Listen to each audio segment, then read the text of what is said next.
Let's see the first. You do. Dress well done. Yes. I'm not. Why not?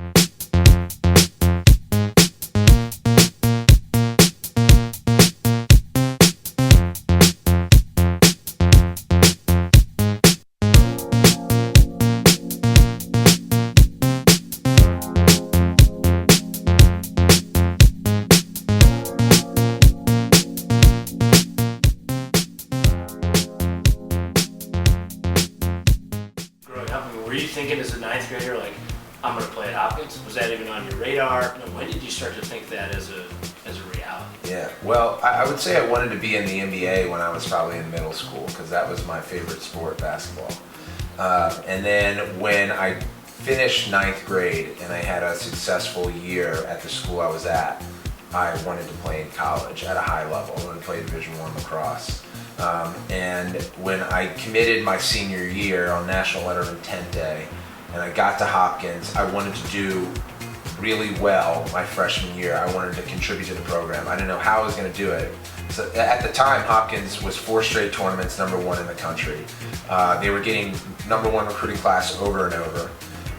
And there were a lot of people locally and in the lacrosse world that was like, you know, kind of, you'll play your junior and senior year, but that's the pipeline. So I wanted to contribute.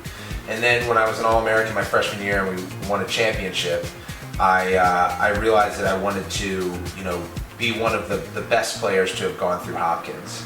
So there was this, and then once I got to my senior year and was very like collegiate focused on you know that team with that family, I realized that hey, I want to continue to pursue this in lacrosse's afterlife. So I started looking at pro and obviously international. But the biggest caveat to that whole kind of cycle of matriculation of where I am now was that the exposure that I had and you had growing up is so different than the kids now. And the first thing, you know, circling back to what we talked about is social media.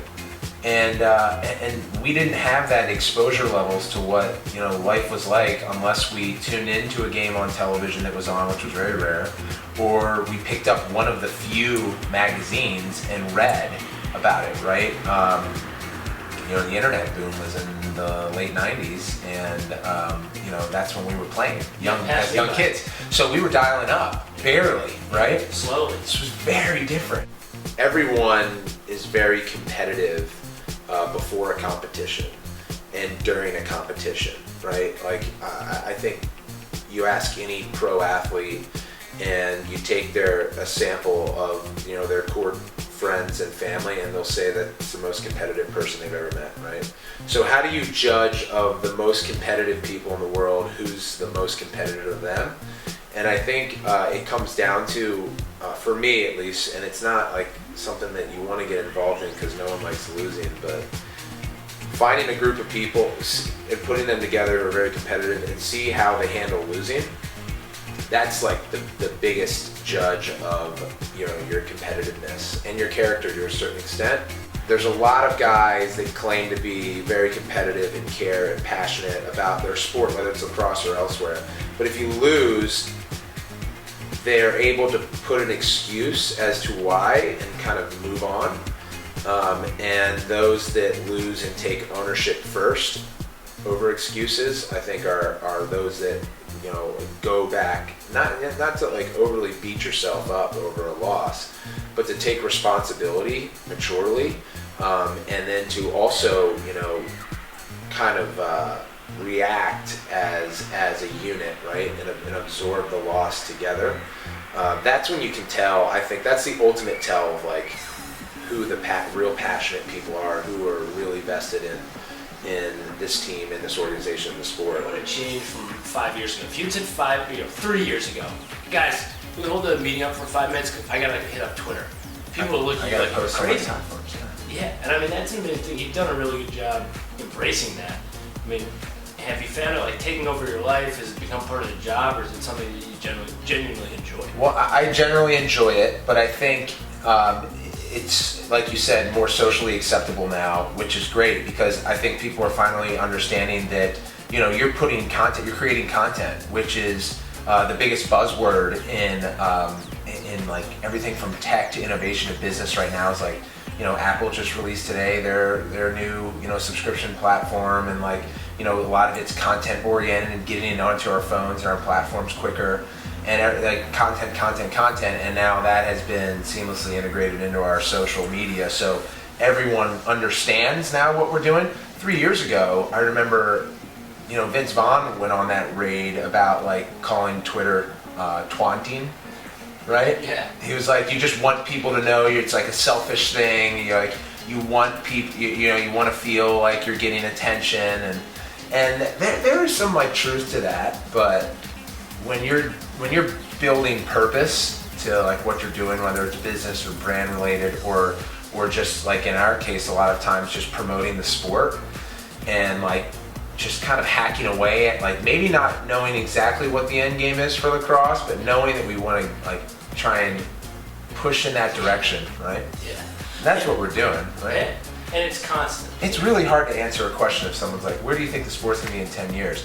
I don't know. I don't know where my business is, where my career is gonna be in 10 months, because there's so many things that can evolve in like tech, in what we're doing our day to day with health, right? Like, you just don't know, so you just have to keep going in the right direction. I was reading Michael Jordan's book by Roland Lansby. Roland. I'm just calling him Roland. But it's called The Life, and it's about this thick, and I've only gotten like 3/4 of the way through it. There was an example in there about Jordan's upbringing when he was in high school, middle school or high school, before he went to ABC camp, which was like a late invitation. And the author suggests, I'm not sure Michael Jordan would have been the competitive phenom that he turned out to be had he grown up in the youth sports kind of world today. And here's why. When we were growing up, when MJ was growing up, there weren't like club organizations and big tournaments, right? You played your rec team and you had 14 competitions a year, counting playoffs, right?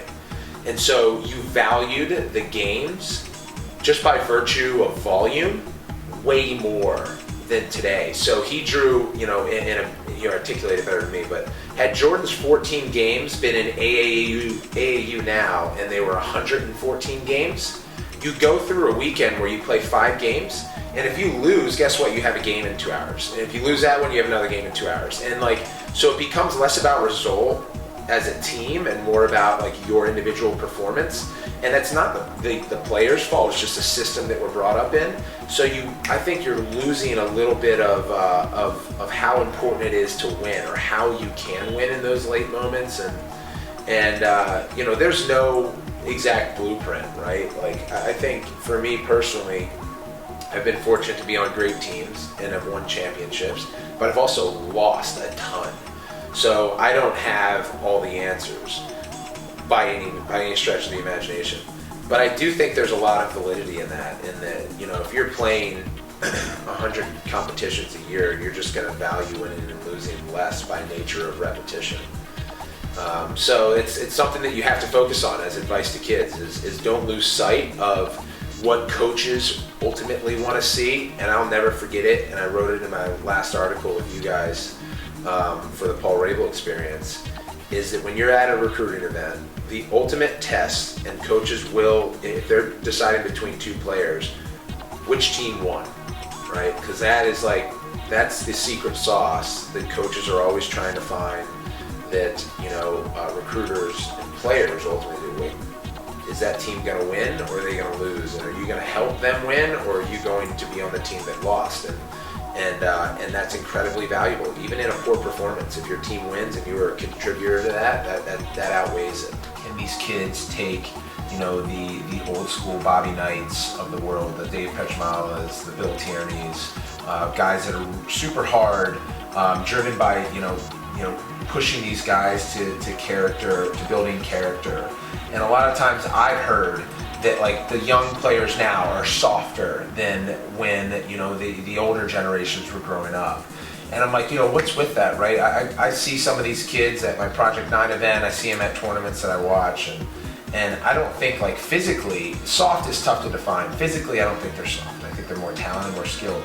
I think the biggest difference is that kids that are growing up now, that have phones. I didn't have a phone until I was a junior in high school.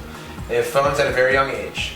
They're constantly being judged by their tweets, their Facebooks, their Instagram posts, their exposure level to culture, the rest of the world, to the superstars in sports, to the college players, to the coaches. They have everything because content is just continuing being pushed to their phones. That they have a much mature perspective than we did when we were young. When I was young, we just go outside and play. There were very few repercussions other than our parents, and there was just like, let's just compete, right? And it was pretty straightforward. And like you were judged on wins and losses. Now you're judged on posts, and if it's a good post, how many people like it, how many people comment, and it's just the reality of it. So I don't think kids are like physically, softer or mentally softer. I just think, honestly, I think they're more exposed to culture and probably more mature than we were. And then coming back to your question, they probably are painting, their long-term future differently than I was. Because they're seeing it, right? They want to be like, hey, maybe, if I go long in lacrosse, here's what Paul did, because I can follow him every day and I can see what he's doing. And so it's just very different. So I guess it was very long-winded because I struggle with that question when people ask, like, what did I do? I probably wouldn't have done that if I was growing up now. And I think that's a really good segue. I mean, how can you help a kid today who is mature and exposed and does have these long-term goals of, perhaps greatness? How can you help a kid focus on the next step in front of them while navigating a world where there's so much going on? I think it comes down to just application. So that you can see different roadmaps of success, and that can come from your club coach who was successful and made it to a certain level, to your parents, to your mentors, advisors, to folks that you've never met that you see and you follow on social. But what I notice still, and I think it's probably always been like this in life and will always be like this, is you can understand it, you can talk about it, you can even delegate to teammates and others. He'll get that ground ball type of thing at like the lowest level, right? But you just have to apply yourself. If you want to become a great player, what's very current right now is Steph Curry and like the way he got to where he is, that's being portrayed well in the media. And I know his former strength and conditioning coach who's working at DeMatha right now, and the guy was there before every camp, earlier than any other camper. He would always shoot before and after every session. He would always pull coaches aside and ask, hey, can you adjust my shot? What am I doing right? What am I doing wrong? He was always open to feedback. So it comes down to really just application for me. I mean, if you know what you want, then go do it.